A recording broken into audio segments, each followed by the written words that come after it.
Okay, we are still in May. The audiobook that I finished for book 72 was Pandora's Jar by Natalie Haynes. And I've read other things by this author. I like her author. She does mythology stuff.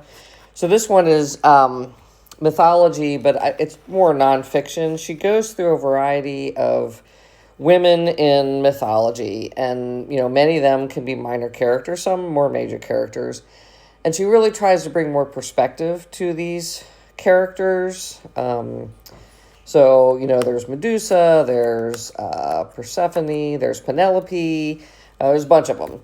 And I like the book. I gave it like a 3.5, maybe up to a 4.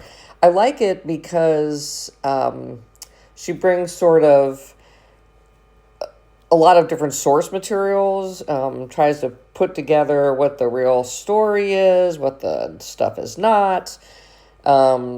She also talks about some classical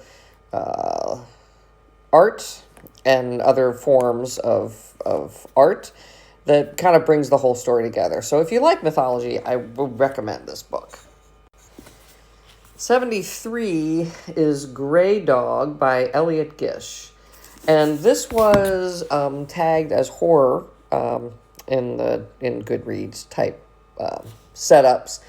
I don't know if I consider this horror. I ended up giving it like a 1.5, maybe a 2. I didn't like it.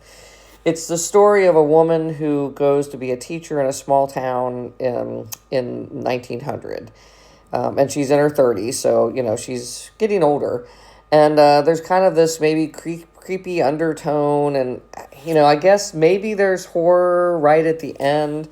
To me, it's more kind of showing you the way it was back then, and maybe some madness. She has a lot of underlying trauma from her sister and her dad.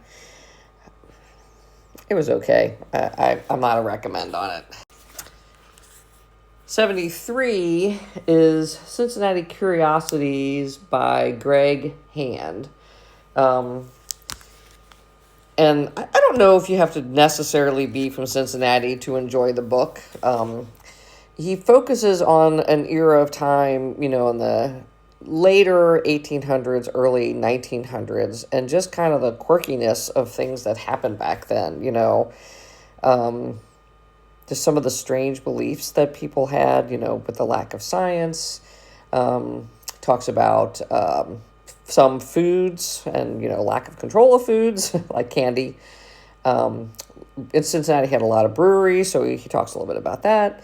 And each story is just a page or two. It's just a little vignette of some stuff that happened. So it was a very light read. I learned things that I didn't know about the city, so I would say I recommend it. It's probably, 3.5-ish. For me, it was kind of a fun little book.